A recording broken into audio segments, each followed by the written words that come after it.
Now we've come to the final part of our program where we have words of expression and appreciation by Edye's family, and fitting that they would close us out today. And I just want to say about her cousin Robert Collins from Chicago that truly, he and his family were special to Edye, and more than just cousins. And we know in our heritage and in our culture, cousins means siblings, and he has certainly been that. But I think what I want to say about Mr. Collins as he comes is his kindness and his graciousness to allow us the privilege of honoring her in this way, and thinking it not robbery to come from Chicago to be here with us today.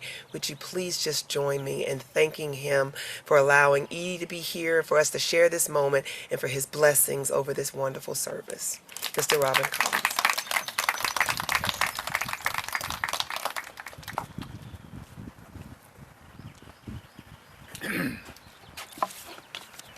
You said it all.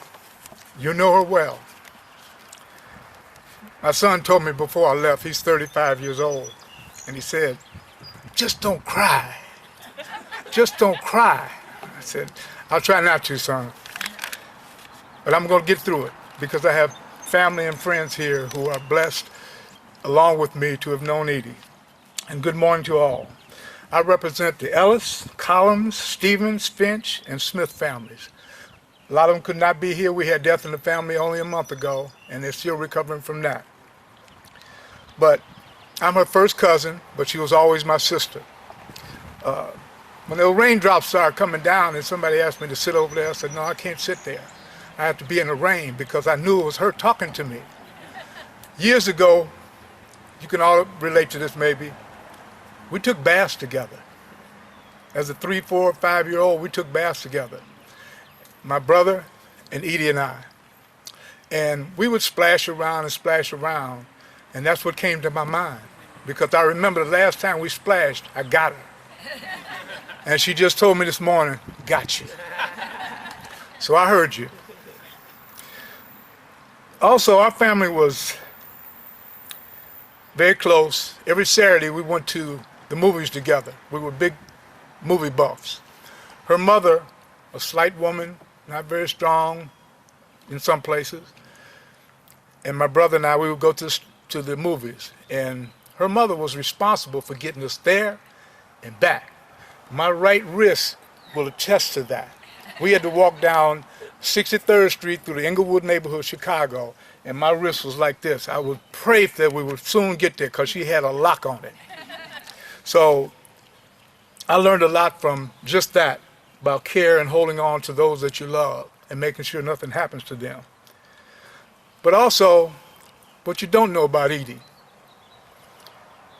We were in church once, and even at the movies. It happened only one time. And back then, shush was not a word. And me being the knucklehead of the family and doing what I wasn't supposed to do, Edye sat next to me, and she made me learn what a pinch was all about. She pinched me, one of those pinches where you couldn't cry out. You just had to hold in that hurt. And I said, where did she get that strength from? I can still feel that pinch. But it told me, I never talk in the movie theaters, and I never talk when I'm not supposed to talk. And I learned that years ago from her pinch. If you knew her, or you just saw her on TV, that was exactly who she was. She was not pretentious. She was no phony. That was her. She loved, and she loved deeply. She loved her work. She loved the people she worked with. She loved her family. She was dedicated, extremely loyal, and giving. Giving is beyond the word giving with her. When I brought, a quick story, when I brought her to Chicago, she moved from that house on Ridgeview, and she moved into a one-bedroom place. And I said, limit it to a small truck. You can't bring everything. Well, she brought, I thought, everything. After we moved the boxes in, after about 3 hours, we could barely make our way down to the bed and sit down. There were so many boxes were all the way up to the ceiling.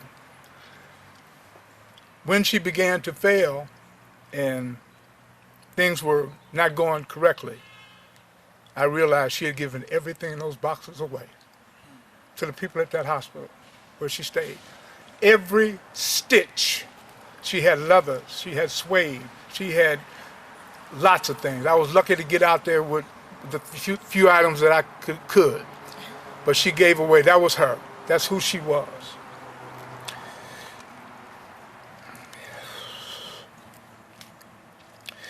Someone earlier talked about the box at Christmas time.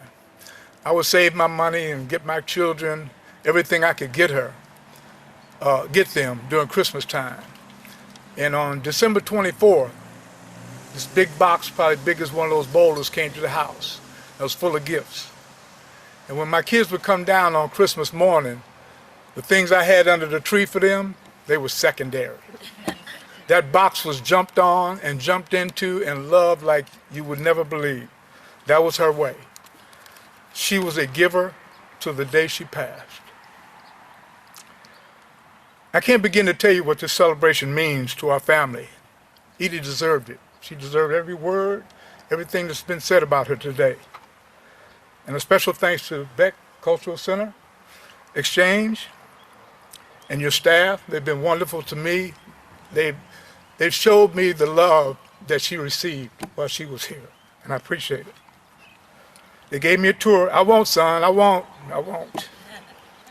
They gave me a tour yesterday that just took my breath away. And to know that her words and her embodiment will be here forever means a lot to me. It means a lot to me. I also want to thank Reverend Kessler. She's been wonderful to me. She told me that story about how she met Edye. Some kind of way, it didn't surprise me. I'm glad Edye touched the majority of you in this room, because she touched my life in many ways. Like I said, I was a knucklehead in the family because I was the youngest. I had to get attention some kind of way. But even when I became a professional, when I needed some wisdom, some advice, she was the one I called. When she was failing and she came to Chicago, I was doing something for her. She looked at me. She said, come closer. She said, I never thought you would be my guardian angel. I said, I didn't think so either, but I'm here and I'm going to make it happen for you. Whatever you need, I'm going to do it. I want to thank Ann Fred, her great friend who spoke today. She visited her in her toughest days, and I appreciate that. She was a great friend to Edye. Thanks to WBIR, she loved that place. For whatever reason, and I can see after hearing the people speak, I know why she loved them. They were receptive to her, and they gave her her rope. They gave her the ability to be who she was. And I appreciate that. Thanks for all those who made these special remarks today. And trust me, I heard every word. And she did too. She did too. I know she heard it. I believe in angels. I've seen one here. I've seen them spread across this room today. I've always believed in angels. And when you need something, they will appear.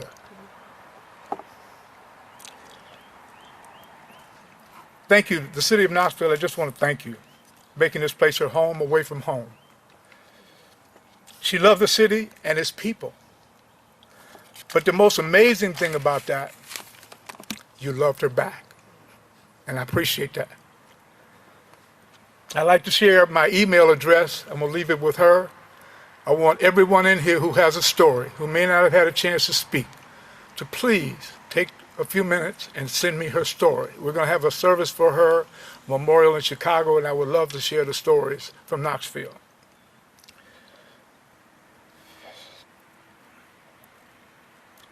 This is a fitting way for me to say goodbye